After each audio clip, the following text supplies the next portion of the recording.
Olá, pessoal, como é que vocês estão? Boa tarde, bom dia, boa noite.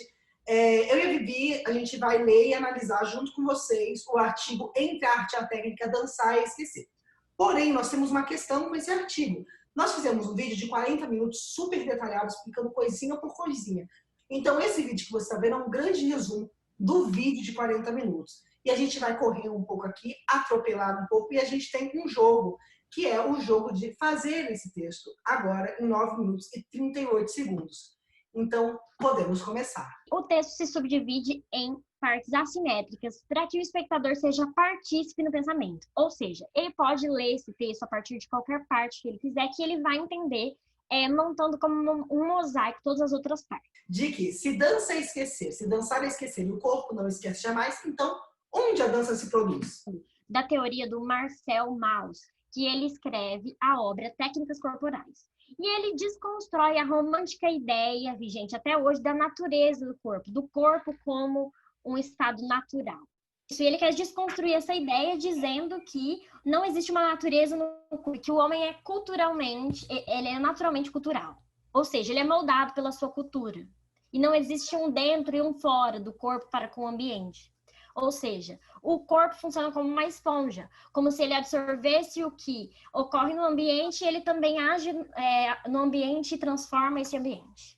Pensando assim, a gente poderia colocar, então, que o corpo ele não existe antes da cultura, ele é totalmente moldado com a cultura. Eu e a Vivi fizemos um grande debate sobre texto, está no outro vídeo.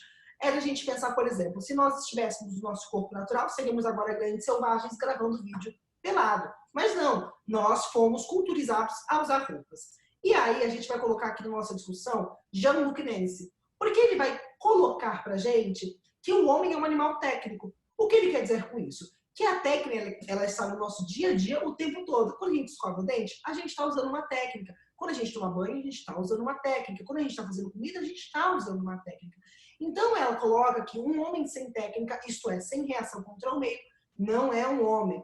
Assim supor que um homem sem técnica é não supor um homem. Não existe, porque ele está nesse meio. Ele é a técnica. Tem uma outra parte do texto também que fala sobre a memória do corpo, que o corpo não esquece jamais.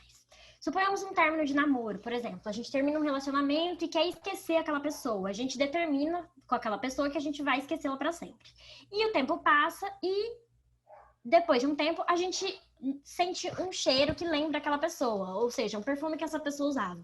E aí, como a gente tinha pensado que a gente tinha esquecido essa pessoa, a memória faz com que aquilo se presentifique, ou seja, a pessoa apareça ali como forma de memória. Ou seja, o corpo não esquece jamais. Isso é muito interessante, porque Proust vai falar pra gente que a memória é algo involuntário. Ou seja, quando a gente quer dizer que a memória é algo involuntário, a gente quer dizer que ela existe no agora. Para a memória não existe passado, futuro, ela está no agora, já que ela se faz no tempo presente, da experiência. Tem uma outra parte em que a Teresa Rocha, ela menciona o Encontro Internacional de Dança e Filosofia, em que eles propõem espaços de discussão das relações entre dança e filosofia, entre corpo e pensamento, entre prática e técnica. Eles queriam propor uma discussão contemporânea, um diálogo do entre. E aí eles... É interessante a gente colocar aí rapidinho, só para vocês pegarem a liga, porque ele vai citar um exemplo de Aristóteles e ele vai citar um exemplo de umas flores. Então a gente vai contar em menos de 30 segundos o que é isso.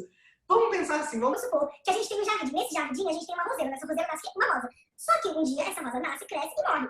Então, nesse mesmo buraquinho de morrer a rosa, vai nascer outra rosa. Não um girassol, logicamente.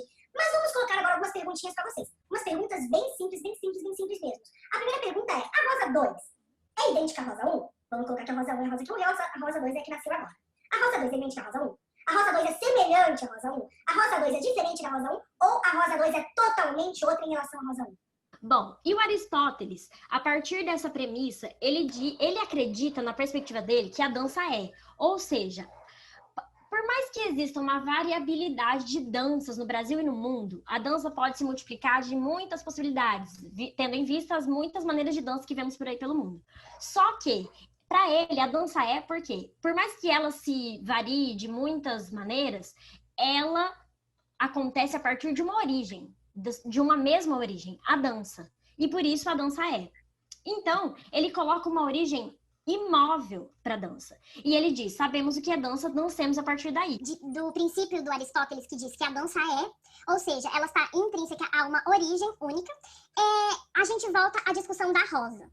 Ele diz que a rosa 2 nunca poderia ser completamente outra em relação à rosa 1. Por quê? Por mais que elas sejam diferentes, uma possibilidade de diferença entre as duas, rosa 1 e rosa 2, elas estão intrínsecas em uma origem imóvel, que são rosas. As duas são rosas, ou seja, elas têm a mesma origem. Portanto, voltemos à seguinte frase. Sabemos o que é dança, dancemos a partir daí. Ok, agora se você não concorda com esse pensamento, o que você pode fazer? Você pode ler Heidegger, porque ele vai falar que a diferença está no cerne do ser. E aí, essa conferência que a galera faz de dança e filosofia, vai colocar essa frase também, a diferença está no cerne do ser. Eles irão fazer algumas mudanças, vão fazer 2 mudanças aqui. A dança de um outro modo. Então, eles vão parafrasear primeiro que a diferença está no cerne da dança. E aí, a partir dessa premissa, a gente pode chegar a afirmar que a dança está no cerne do ser. Mas, para essa discussão, a gente vai ficar com a primeira proposição. Porque se a gente embute isso na origem da dança, naquilo que a define, em seu desdobramento, cada dança em particular não devido de uma origem móvel já dada, mas volta-se à origem, esboroando a identidade de um movimento de constante mudança. Ou seja, o que é isso a dança?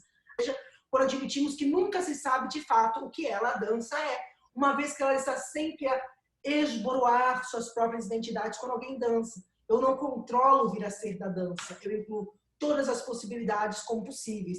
Eu abro a dança ao eterno retorno de seu devir, da sua diferença. Resumindo, para Heidegger, a dança não se sabe. A dança não se sabe nunca. A dança não sabe nunca de si. Voltemos sempre aí. E aí, sobre técnica, o que o Heidegger pensa é ele defende a técnica como uma forma não instrumental, ou seja, uma forma não tradicional. Ele diz que há poieses na técnica, ou seja, a poesia na técnica. Ele define a poiesis como um momento de êxtase, de puro movimento. Ou seja, um movimento que se move para um outro estado de uma coisa, se modificando. E a gente entra numa questão interessante que a Vivi traz, que é quanto de um jeans que é capaz de comportar uma aula de dança? Logicamente, isso a gente traz muito aprofundado no outro vídeo. Mas aqui é interessante a gente pensar, porque para esse debate sobre a técnica, a gente precisa entrar num debate que é da formação em dança. E para isso a gente vai separar a formação em dança em 2 áreas. A educação com dança, pela dança, através da dança. Essa a dança-educação. E na segunda parte, estaria a educação em dança, ocupada da formação de futuros artistas na dança. E, por que não, também de indivíduos. Essa parte é o que vai interessar a escrita do artigo, porque é aí que a porca torce o rabo. Porque a técnica e a estética se entrelaçam de uma forma muito presente. Educar em dança seria formar um criador, desenvolvendo no artista em formação um outro sentido da técnica, uma vez que, como a Vivi disse, não há técnica sem conceito. A técnica é o operador da passagem, aquilo que garante que a poiesis, a fabricação, não ocorre por reprodução ou imitação de original. Ou seja, a técnica na criação, e não transmissão, execução e repetição de algo. Enquanto isso, a gente vai falando sobre o conceito de dançar que a autora traz no texto. Que dançar é inaugurar no corpo uma ideia de dança. Ou seja, uma ideia de dança que é aquela que pergunta a dança na sua origem. A dança não tem uma origem estática, e sim uma origem na diferença, tá? É um corpo que dança, é um corpo que se modifica, é um corpo que se move à diferença, tá?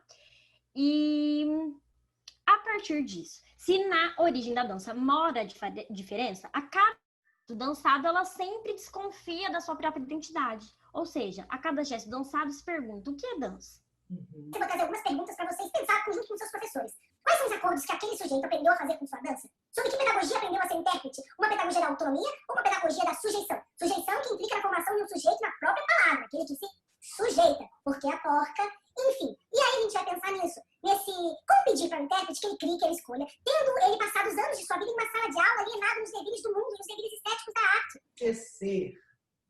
Isso. E agora, para finalizar, a gente finaliza porém não conclui que a dança inaugura no corpo uma técnica, um modo específico de esquecer.